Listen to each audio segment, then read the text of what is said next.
Hello and shalom everyone, Naila here. मैं उम्मीद करती हूँ कि आप सब खुदावन में महफूज होंगे। आमीन, प्रेज द लॉर्ड। आज की ये जो वीडियो मैं बनाने जा रही हूँ, मुझे पता है कि शायद बहुत कम लोग इसके साथ एग्री करेंगे, लेकिन अगर 100 में से 2 लोग भी एग्री कर गए और 2 लोगों का माइंड चेंज हो गया और उन्होंने डिफरेंट तरीके से सोचना शुरू कर दिया, तो मैं समझूंगी मेरा ये वीडियो बनाने का मकसद पूरा हो गया है।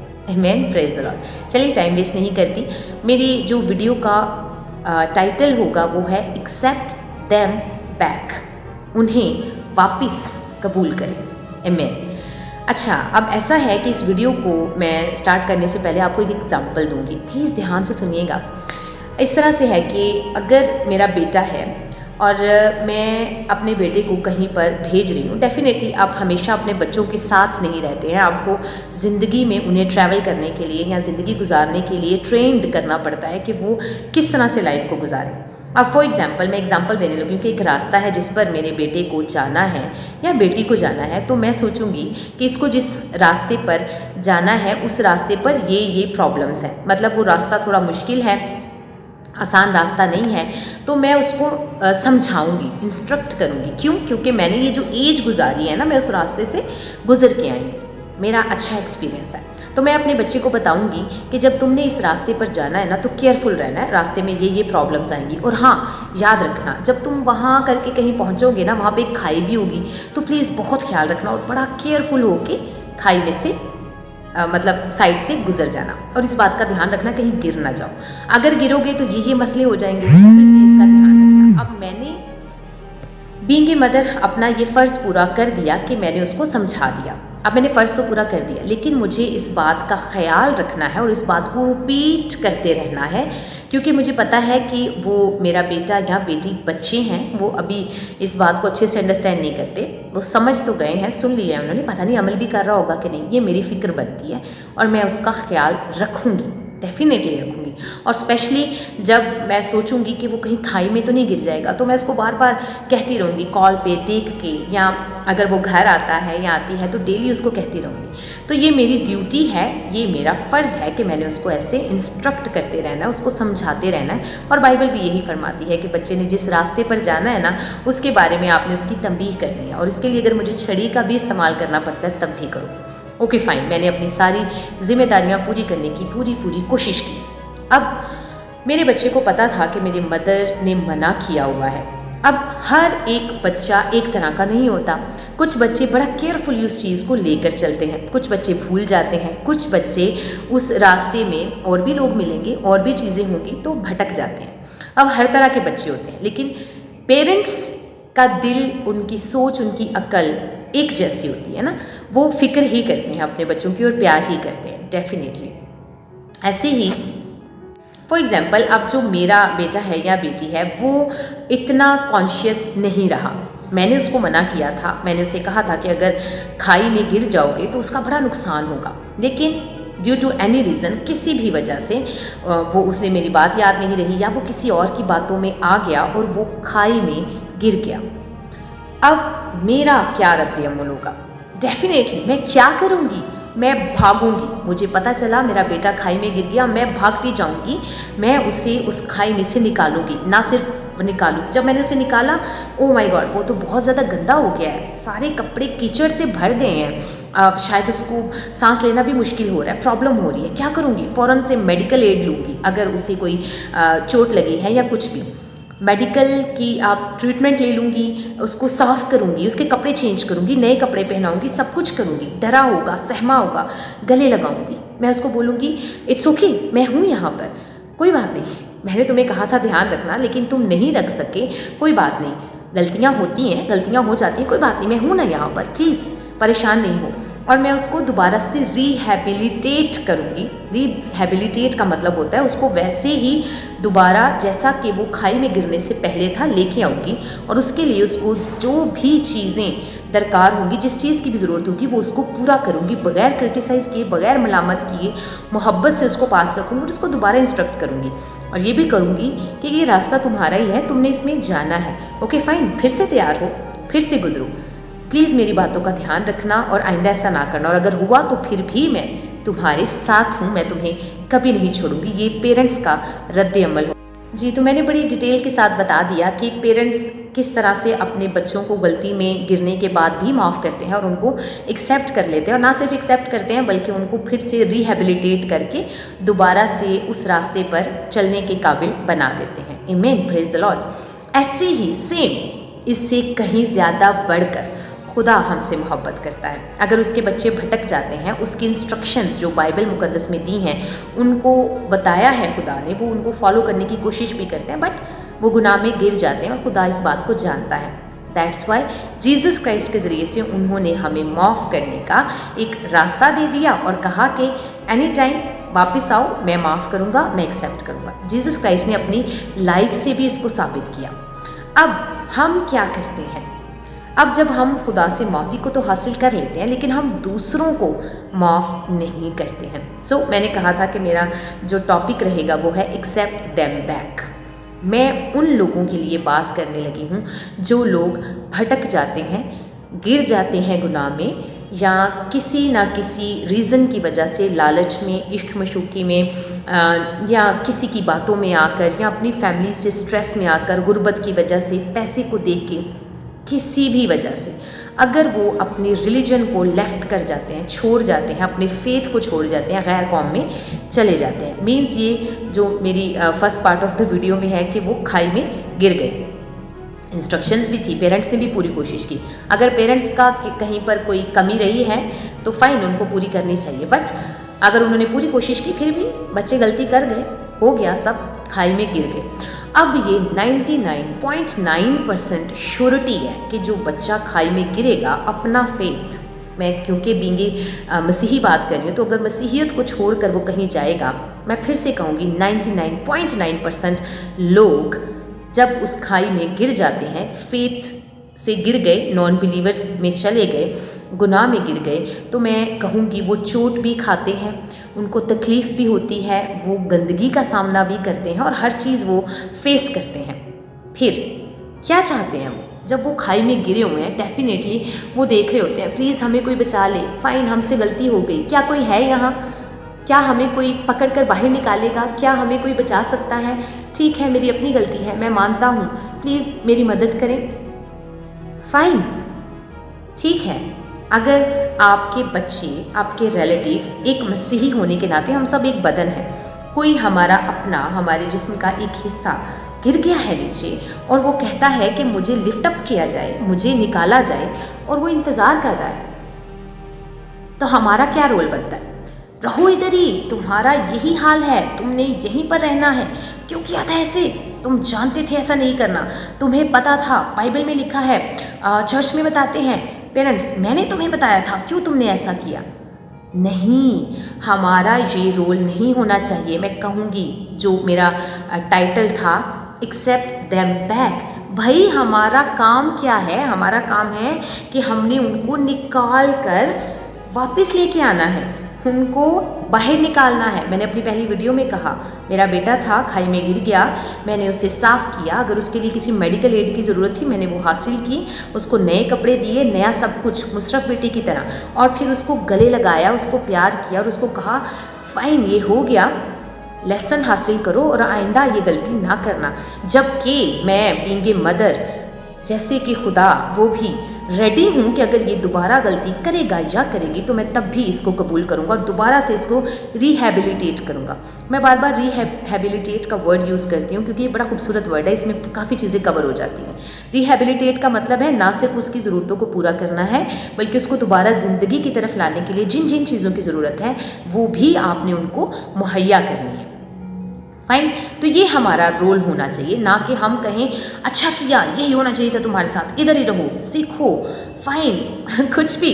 तो वो जो इंतज़ार कर रहा है खाई में गिरा हुआ कि प्लीज़ मुझे निकालो, लड़की है या लड़का है, प्लीज़ मेरी मदद करो, मैं परेशानी में हूँ, हाँ मुझसे गलती हो गई, ये वो क्या करेगा? अगर आप नहीं निकालेंगे उसको, तो क्या कहते हैं कि अगर मैं ही अपने बेटे को नहीं निकालूंगी तो फिर और कौन निकालेगा? मैं ये मसीही कम्युनिटी की बात कर रही हूँ। अगर मसीही कम्युनिटी की कोई बेटी या बेटा इस तरह से गुनाह में गिर जाते हैं, गैर कौम में चले जाते हैं, या किसी तरह से किसी और गुनाह में गिर जाते हैं, आपने उनको सेफ नहीं करना तो कौन करेगा? क्या आप ये बर्दाश्त करते हैं कि आपका अपना बच्चा गिरा रहे और आप उसे उठा खड़ा ना करें, कि हमारा बच्चा गड्ढे में गिरा रहे और हम उसको उठाएं नहीं, जबकि वो शाउट कर रहा है, वो चिल्ला रहा है। This is the thing I want to say that कि एक्सेप्ट देम बैक, ऐसे लोगों को कबूल करें, ना सिर्फ कबूल करें, रिहैबिलिटेट करें। रिहैबिलिटेट मीन्स उनको हर तरह से फैसिलिटेट किया जाए माफ़ी के साथ। मेरे पास ऐसे काफ़ी केसेस मौजूद हैं जो मेरे साथ फेसबुक के थ्रू या किसी तरीके से मेरे साथ जुड़े हैं, और उन्होंने उनमें से एक मेल है, 2-3 फीमेल्स भी हैं, बहुत ज़्यादा सफ़र कर रहे हैं। भाई आपका अपना बच्चा, आपका अपना जिस्म का हिस्सा, आपका अपना ख़ानदान, मसीही होने के नाते मैं रिपीट करूँगी, सब एक ख़ानदान है, वो सफ़र कर रहा है, तकलीफ़ कर रहा है, तकलीफ़ में है, परेशानी में है, and you are saying that it's okay, fine, कोई बात नहीं, आप आराम से सोते हैं। ऐसा नहीं हो सकता, आप ऐसा नहीं कर सकते। खुदा की ये तालीम नहीं है। जीसस क्राइस्ट के पास एक प्रोस्टिट्यूट आती है, चलें ये बाद में बताती हूँ। एक प्रोस्टिट्यूट को सब संसार करने के लिए पत्थर मारने को तैयार होते हैं। अब वहाँ पर जीसस क्राइस्ट भी होते हैं, तो जीसस क्राइस्ट पत्थर उठाते हैं, और जिन्होंने पत्थर उठाया होता है, जीसस क्राइस्ट खुद भी पत्थर उठाते हैं और कहते हैं जिसने खुद कभी कोई गुनाह नहीं किया वो इसको पत्थर मारेगा।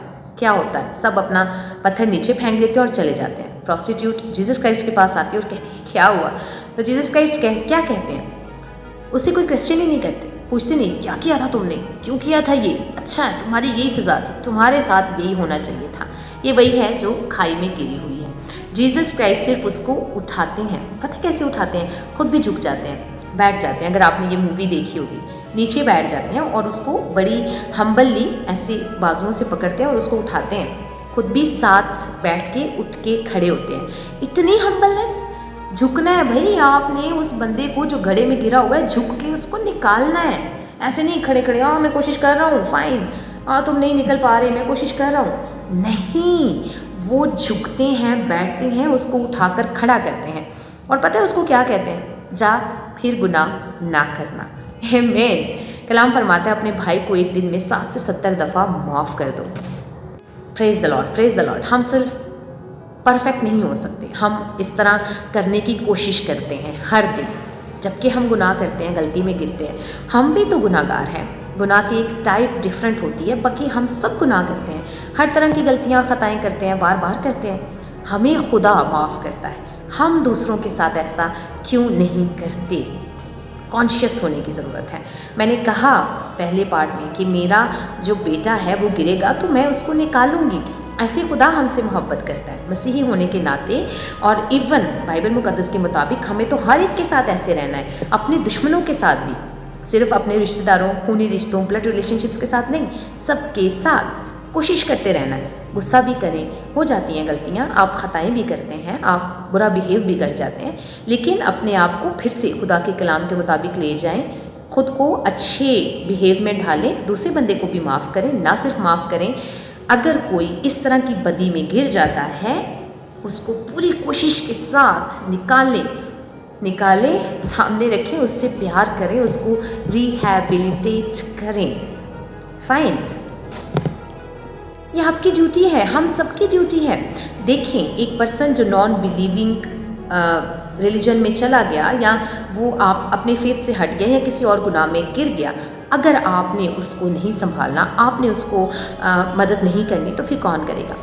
नॉन बिलीवर्स तो पहले ही उसकी मदद कर रहे हैं, वो तो पहले ही वहाँ पर गिरा हुआ है, और ज़्यादा उसको मिसयूज़ करेंगे, और ज़्यादा उसको दबाएंगे। आपका एक बॉडी का पार्ट, आपका एक बच्चा जब, या आपका बहन भाई, या कोई भी, क्योंकि हम सब एक हैं, तो वो गिरा हुआ है, उसको दबाई जा रहे हैं, and you are just looking. आप सिर्फ इस बेस पे उनको छोड़ देते हैं कि ये जब वापस आएगा इसको कौन संभालेगा, ख्याल कौन रखेगा, खाना कौन देगा, शेल्टर कौन देगा, घर कौन देगा। ओके फाइन, अगर वो लड़की है तो उससे शादी कौन करेगा दोबारा? आप नस्लें बर्बाद होने के लिए छोड़ देते हैं। मतलब वो जो पर्सन है, डेफिनेटली अगर उसने किसी से शादी की है, उसके बच्चे पैदा होंगे, लड़का है या लड़की है, तो वो नस्लें आप घड़े में ही सोचते हैं, बस उसी में पैदा होती रहे, बढ़ती रहे। आप उन सब नस्लों के जो घड़े में दबा हुआ पर्सन है, उन सब नस्लों के गुनाहगार ठहरते हैं जो घड़ों से बाहर हैं, सिर्फ इस बेस पर कि हम इसको कैसे संभाल सकते हैं, लोग क्या कहेंगे। आप उनको गड़े में गिरा हुआ नहीं रहने दे सकते, और ना ही ये बाइबल मुकद्दस की तालीम है, ना यस्सु की तालीम है।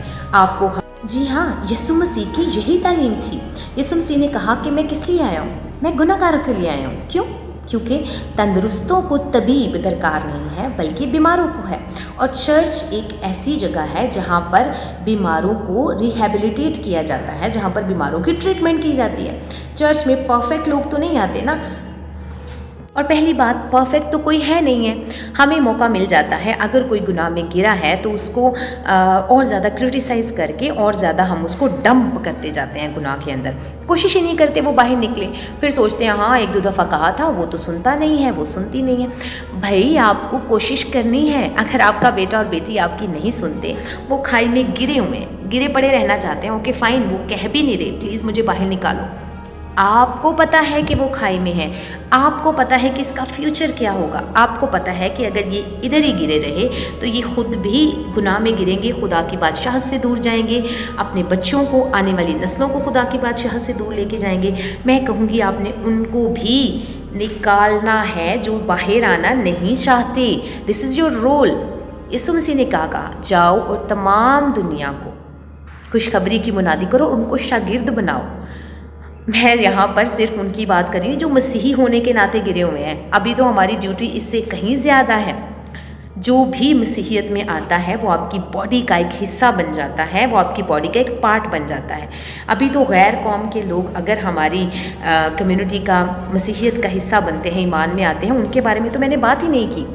मैं कहूँगी उनको इससे ज़्यादा केयर देनी है। क्यों? क्योंकि वो आपके पास आए हैं आपको अपना समझ के। उनके साथ क्या करना चाहिए, फिर से वीडियो और ज़्यादा लंबी होती जाती है माफ़ी के साथ, लेकिन जब हम कुछ बात करते हैं ना तो हो जाता है टाइम। खैर, उनके साथ डेफिनेटली इनसे और ज़्यादा बेहतर सलूक करें ताकि वो किसी तरीके से फिर से नॉन बिलीविंग फेथ में ना चले जाएं। तो आपको उनका इससे भी ज़्यादा ख्याल रखना है, उनको शेल्टर भी देना है। उनको बेटी है तो उनको एक अच्छा हस्बैंड मिलना चाहिए और जो मोस्ट केयरिंग हो, खुदा से डर और खौफ को रखता हो ताकि वो उसके ईमान के लिए ठोकर का बाइस ना बने। ऐसे बेटे और बेटियां अवेलेबल होने चाहिए हमारे पास जो ये पैशन रखते हों कि हम ऐसी ज़िंदगियों को संभालेंगे, ना सिर्फ संभालेंगे, ऐसे लोगों से शादी करेंगे और उनको एक अच्छी लाइफ देंगे। ये हम सबकी जिम्मेदारी बनती है, हम में से हर एक की।